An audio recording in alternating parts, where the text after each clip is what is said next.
بسم اللہ الرحمن الرحیم RQ TV کے معزز ناظرین السلام علیکم۔ ناظرین، امام حسین علیہ السلام کی شہادت کے بعد دشمن کی فوج نے آپ کے جسم مبارک پر موجود ہر چیز لوٹ لی۔ قیس بن اشحس اور بحر بن کعب نے آپ کی قمیض، اسود بن خالد اودی نے آپ کے نالین، جمیع بن خلق اودی نے آپ کی تلوار شمشیر، اخنس بن مرثد نے آپ کا امامہ، بجدل بن سلیم نے آپ کی انگوٹھی اور عمر بن سعد نے آپ کا ذرہ اٹھا لیا۔ ناظرین، اس کے بعد دشمن نے خیموں پر حملہ کیا اور ان میں موجود تمام سامان لوٹ لیا اور اس کام میں ایک دوسرے پر سبقت لے جاتے۔ شمر امام سجاد علیہ السلام کو قتل کرنے کی خاطر دشمن کے ایک گروہ کے ساتھ خیموں میں داخل ہوا، لیکن حضرت زینب سلام اللہ علیہا اس کام میں رکاوٹ بنی۔ بعض مؤرخین کے مطابق دشمن کے بعض سپاہیوں نے شمر کے اس کام پر اعتراض کیا اور اسے اس کام سے باز رکھا۔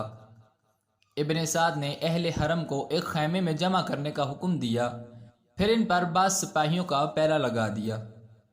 ابن زیاد کے حکم پر عمر بن سعد نے اپنی فوج کے 10 سپاہیوں کے ذریعے امام حسین علیہ السلام اور ان کے باوفا اصحاب کے جنازے پر گھوڑے دوڑائے گئے، جس سے شہداء کے جنازے پامال ہو گئے۔ اسحاق بن خویا، احنس بن مرثد، حکیم بن طفیل، عمرو بن صبیح، رجاح بن منقذ، سالم بن خیسمہ جافی، وحفظ بن نائم، صالح بن وہاب، ہانی بن ثبیت اور اسید بن مالک ان افراد میں شامل تھے جنہوں نے شہداء کے بدن پر گھوڑے دوڑائے۔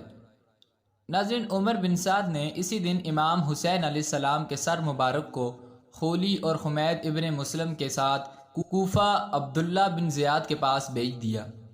اسی طرح اس نے اپنے سپاہیوں کو دیگر شہداء کے سروں کو بھی ان کے جسم سے جدا کرنے کا حکم دیا، اور اس سب کو، جن کی تعداد 72 تھی، شمر بن جوشن، قیس بن اشخص، عمرو بن حجاج اور عزرہ بن قیس کے ساتھ کوفہ روانہ کیا۔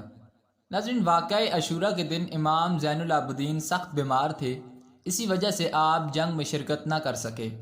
یوں مردوں میں صرف آپ زندہ بچ گئے اور حضرت زینب سلام اللہ علیہا سمیت اہل حرم کے دوسرے افراد کے ساتھ دشمن کے ہاتھوں اسیر ہوئے۔ عمر بن سعد اور اس کے سپاہی اسرا کو کوفہ میں ابن زیاد کے پاس لے گئے، پھر وہاں سے انہیں یزید بن معاویہ کے پاس شام لے جایا گیا۔